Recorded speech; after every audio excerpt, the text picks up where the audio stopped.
Let's begin by creating a new MIDI clip in Ableton. We're working within the key of C major, all the white notes, no sharps, no flats. It's clean, orderly, and deceptively simple. But within this familiar scale, we shift our focus not to C, but to F. This is Lydian, the fourth mode of the major scale, a world that uses the same notes as C major but centers them around F. It's like looking at a city you've known your whole life from a rooftop of a building you've never climbed. We start with the F major triad, F-A-C.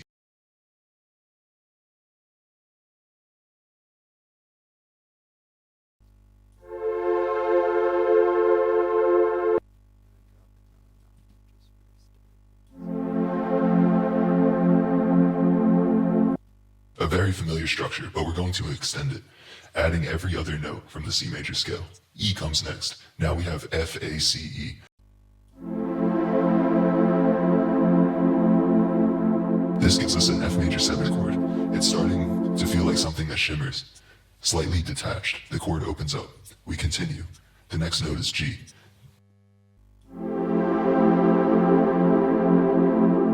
This is F major 9. It's airy, gentle, like the feeling you get staring out over a vast landscape. Finally, we add B. This is a F major 7 sharp 11 chord. B against F is a tritone, a dissonance that, in isolation, might sound tense or unresolved, but here in the context of this chord, it brings tension into balance. It's a small fracture that lets the light in.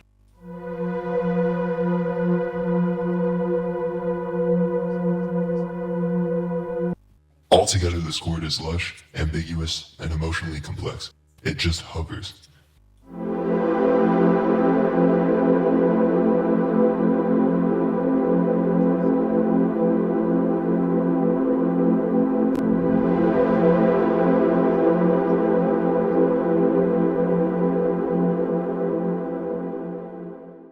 Now we shift things. We take A and push it up an octave. Same with G.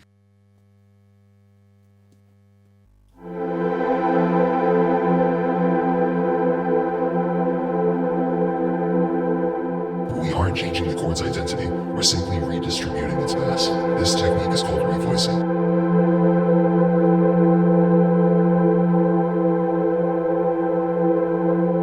Each voice carries the same harmonic content, but a different emotional weight.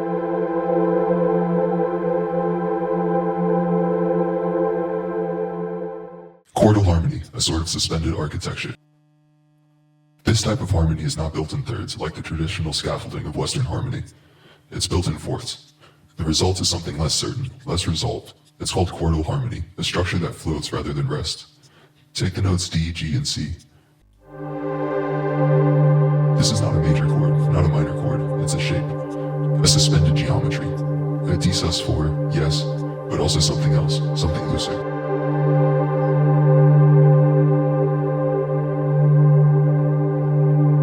Beneath it, we anchor a pedal D. This unmoving bass note acts as a gravitational field. Now we transpose the shape upward.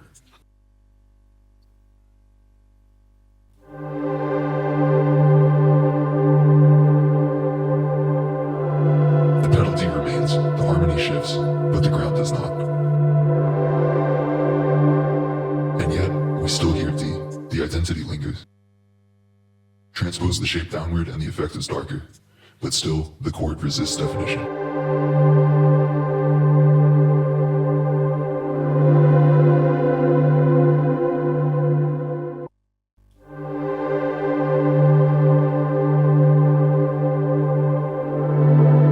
This is the power of chordal harmony. It is modular, floating, and ambiguous. It allows movement without abandonment, like a monolith suspended on wires. We can also extend the chord by stacking more fourths on top.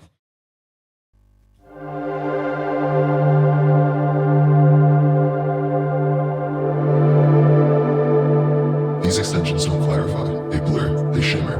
The sound becomes a cluster of overtones ringing without resolution. Chordal harmony does not tell us where we are, it tells us we are between. There's beauty in pair triads that should not exist. Two simple chords, familiar architecture, stacked on top of each other. The results can be strange, emotional, and beautifully unstable. We start with an F major chord, F, A, C. It's clean, predictable, ground. Then we layer a G major triad on top, G, B, D. Suddenly, that safe harmony shifts into something more open, more ambiguous. it becomes kind of F major with a sharp 11, a Lydian.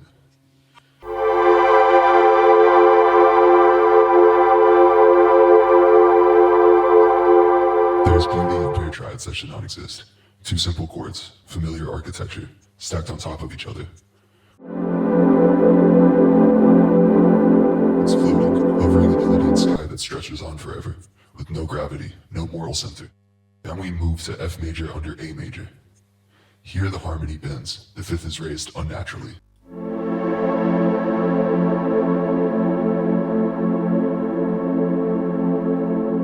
This almost sounds like a hallucination within the Lydian augmented scale. To go even further, we'll put E flat minor beneath A major. These chords are not meant to coexist. Their roots form a tritone, the interval once banned, even feared. And yet, in their dissonance, a new voice is born.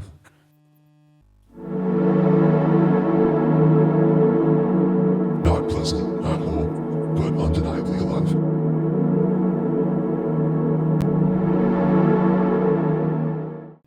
Now we arrive at the final pairing, B major under C major.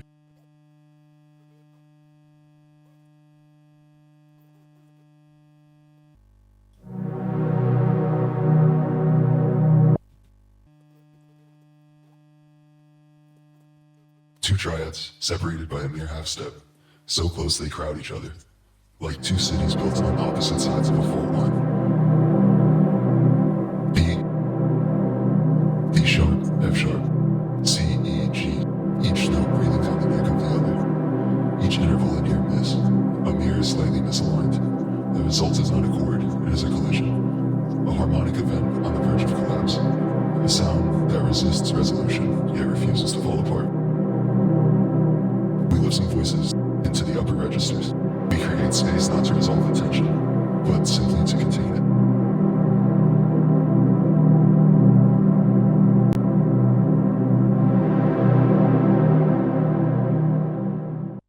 First, we begin with a gong. A sound that resists simplification, that mocks the equal-tempered grid. We load the sample into Spear, a tool that dissects sound like a forensic autopsy, reducing it to hundreds of sine waves, partials, frozen, and revealed.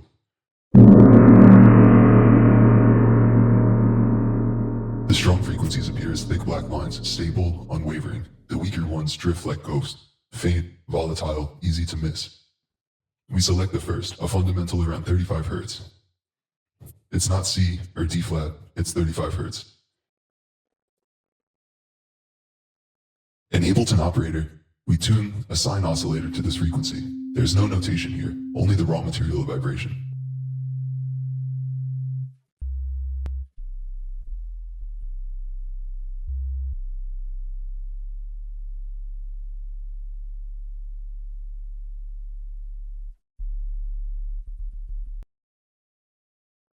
We move to the next partial, 116.3 Hz. We duplicate operator, and again, we tune it to this frequency.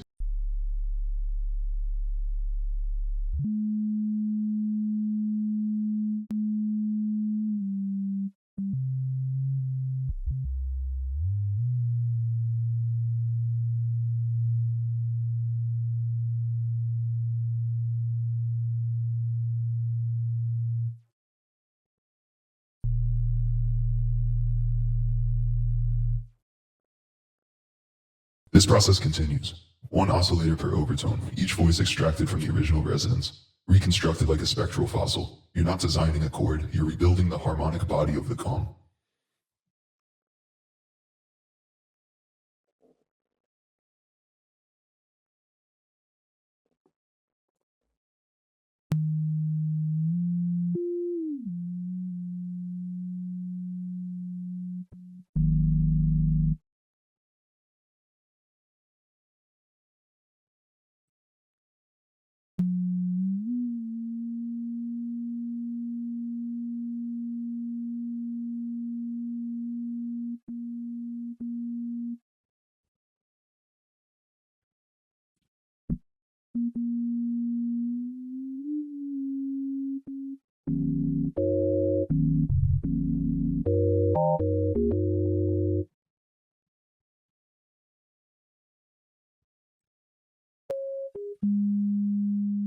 Some of the partials are faint.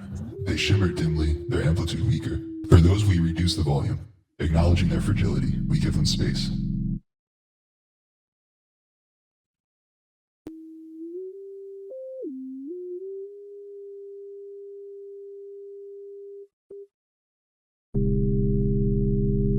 Others are unstable, their pitch wavering slightly over time. To reflect this, we assigned a random LFO to modulate the fine pitch. Only a 2% deviation, just enough to make them breathe.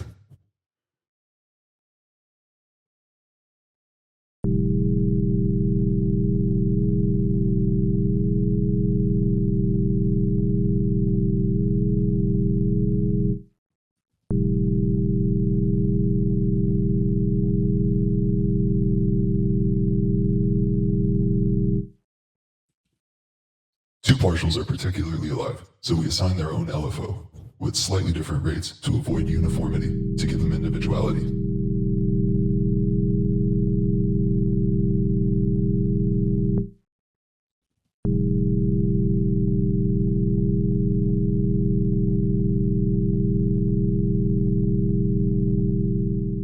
Finally, we place them in a space, a reverb not to decorate but to suspend.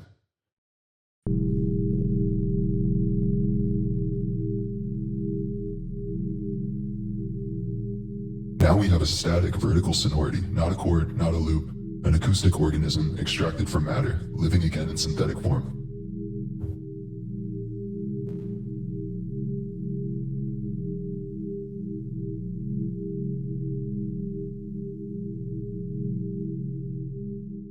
This time, we take a more automated path. The source is the same, a gong, dense, resonant, impossible to transcribe.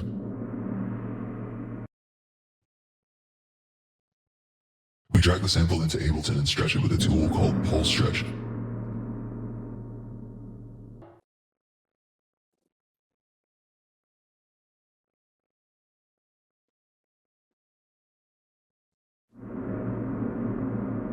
It doesn't simply slow things down, it rebuilds the sound using FFT, converting it into hundreds of sine waves and drawing them out across time. At its maximum setting, the gong becomes still, a frozen harmonic landscape.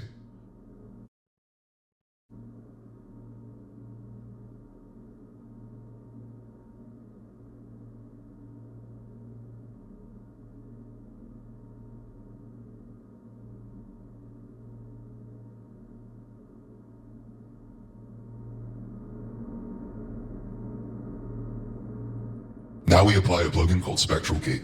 This tool analyzes the sound in real time, looking at its individual frequency components. It does not gate the whole sound, it gates individual partials. The cutoff amplitude sets the threshold. Frequencies below this level are silenced. The weak-strong balance controls whether you hear the dense, noisy parts or the clear tonal ones.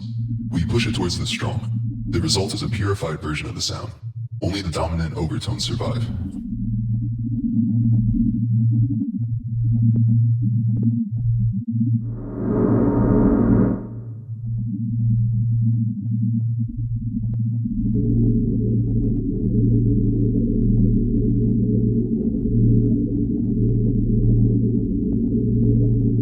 Now add reverb. The sound sits in a space, still harmonic.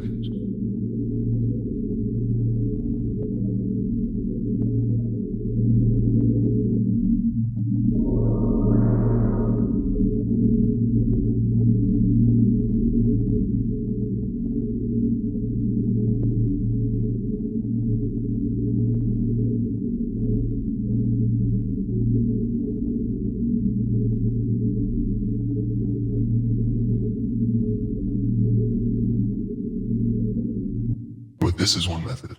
In Serum 2, we can repeat the process. We set oscillator A to spectral mode and drag in the same gong sample. Serum reanalyzes it frame by frame using FFT. We slow down the scan rate to almost nothing. The oscillator moves slowly, scraping across the frozen spectrum.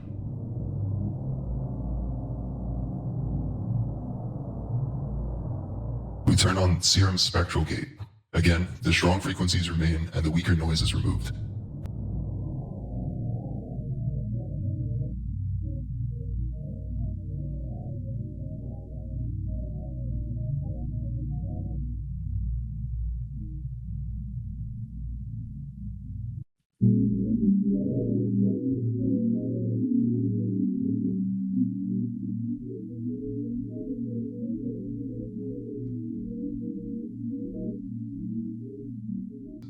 What you're left with is an outline of the original sound, its most powerful harmonics, turned into a playable instrument. This is no longer a sample. It is a vertical sonority extracted from matter.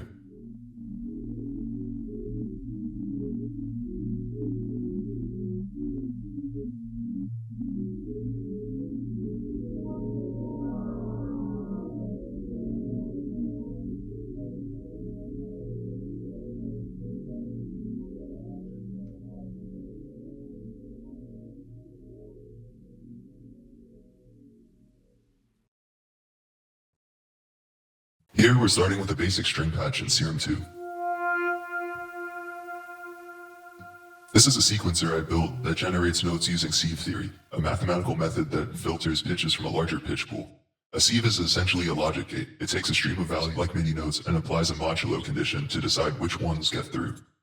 Here's how it works. If we set the modulo to 5 and the target value to 2, then only the numbers where input mod 5 equals 2 will pass. So notes like 2, 7, 12, 17 will play. Everything else is ignored. In this patch, I'm applying the sieve to pitch, not to rhythm.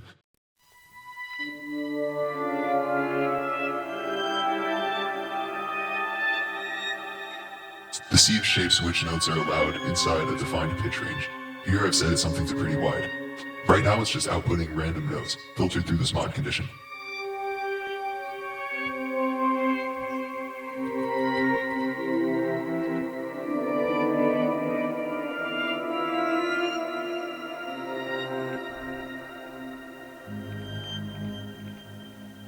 But to make things more interesting, I divide the octave by 48 using Ableton Microtuner. That gives me quarter tones. So now each step in this range maps to the 48 TET system. This introduces a microtonal feel, which helps dissolve the tonal center. Once that's set, I start increasing the tempo. As the tempo rises, the individual notes blur together into a cloud. This isn't a melody anymore, it's a mass of pitch events, like a granular harmony. The goal is to reach a texture that feels chaotic and dense, but still patterned underneath.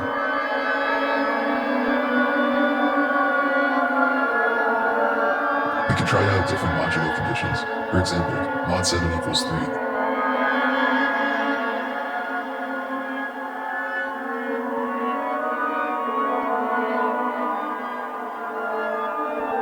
And each one gives you a different contour or harmonic feel. But for this demo, I'm sticking with mod 5 equals 2.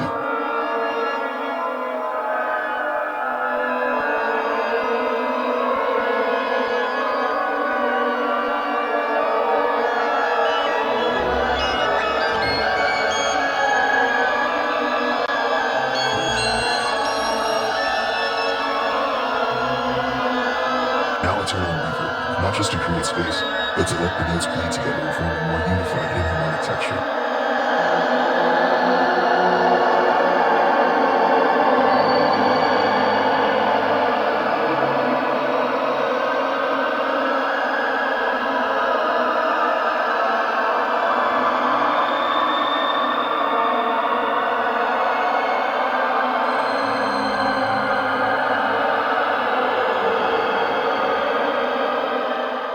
Optionally, I can route this through a spectral gate, like in the last example, to filter out weaker partials and carve the sound even further.